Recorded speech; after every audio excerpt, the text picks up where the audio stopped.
Magandang araw mga kaibigan.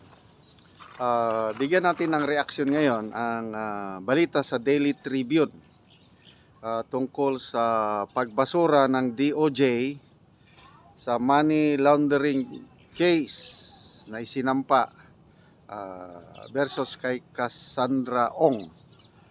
Meron ding post ang Optic Politics na nasabi na malaking kahihiyan ito ng Quadcom kasi ang Quadcom ang nag-imbestiga sa Pogo at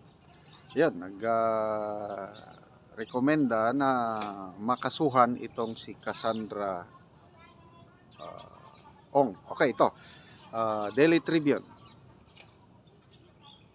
Attorney Ferdinand Topacio yesterday welcomed the decision of Department of Justice dismissing the money laundering charges against his client Catherine Cassandra Ong for lack of evidence.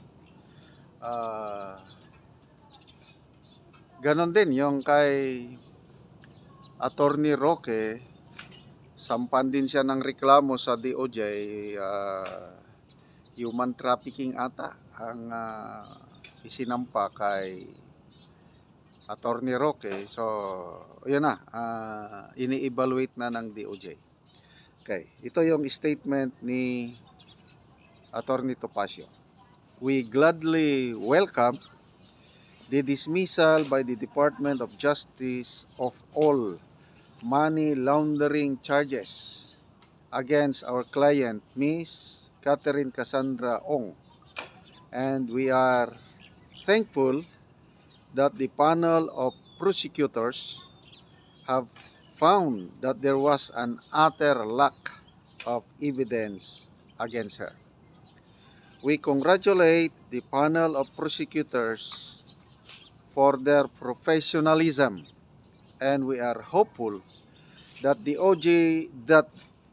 DOJ will exhibit the same kind of impartiality and neutrality in other pending cases against my client now pending before it. Such decision will definitely go a long way in dispelling from the minds of the public recent doubts that the OJ is being weaponized to suit the political agenda of certain groups and individuals. Tunay nga naman, nakaka-inspire itong ganitong balita na buhay pa ang hustisya sa ating bansa. So, tignan mo, Quadcom ang nag-imbestiga, inibirahan, gusto pa nga nilang, idinawit pa nga nila si PRRD na parang siya ang utak sa Pogo operations na yan.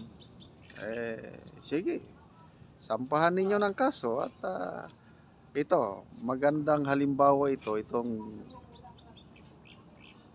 decision ng mga prosecutors na dinismiss nila ang kaso. The DOJ in a 48-page resolution dismissed the money laundering case of Ong for lack of evidence. However, it recommended the filing of charges against Alice Go, saying the proceeds from Pogo activities inside Baufo compound owned by Go, real estate company, are transferred to other legitimate businesses of Go family. Yon, si Alice Go, sinampahan ng kaso. Ito lang si Cassandra Ong ang absuelto sa complaint. So, puntahan naman natin ngayon itong kay Optic Politics. Sabi niya, editorial, how the Quadcom destroyed Cassandra Ong's life. National disgrace of power and injustice. By Optic Politics, January 17, 2025. Isa po itong si Optic Politics na napaka-aktibo pagsulat ng mga ganito editorials at marami ang sumusubaybay sa kanya. So basahin ko.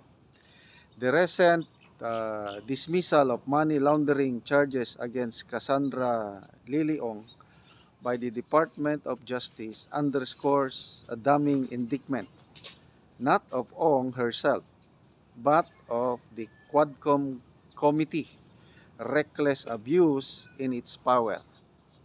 What was meant to be an inquiry in aid of legislation has morphed into a theater of cruelty where harassment and character assassination masquerade as governance. For hours and days, Ong was subjected to relentless grilling, mental and emotional torture, and a public shaming that stripped her of her dignity and humanity.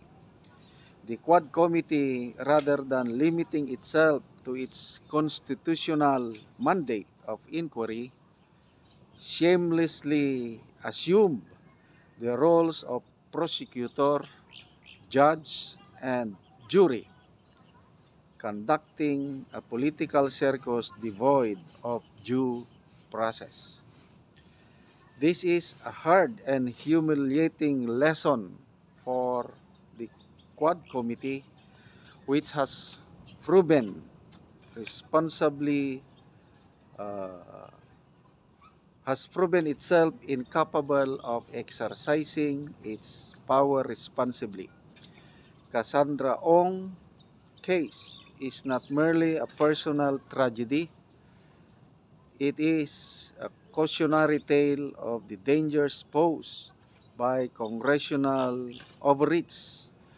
Accusations against her were grandly announced, amplified, and used to vilify her in public, only for the DOJ to expose the lack of evidence supporting these claims.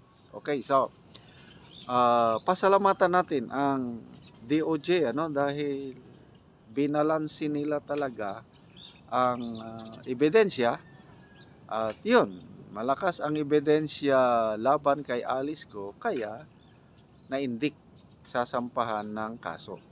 Samantalang itong si Cassandra Ong, kulang ang ebidensya kaya na-dismiss yung So